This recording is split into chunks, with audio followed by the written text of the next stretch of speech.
Ola, Uber, Rapido driver all India break down సమ్మె చేస్తున్నారు. దేశవ్యాప్తంగా ఆయా సంస్థలకు పనిచేస్తున్న అన్ని వెహికల్ డ్రైవర్లు సమ్మెలో పాల్గొంటున్నారు. ఈ మేరకు షేర్లింగంపల్లి, నల్లగొండ, గోపన్పల్లిలో డ్రైవర్లు ఆందోళన చేశారు.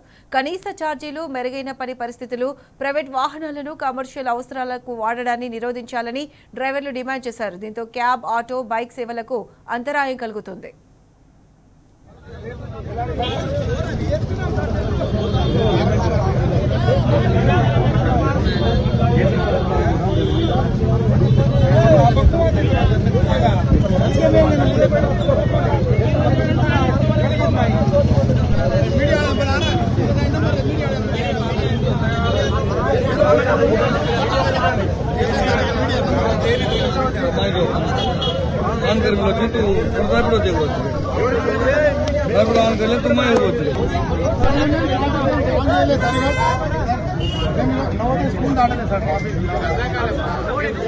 సపోర్ట్ చేస్తున్నాం.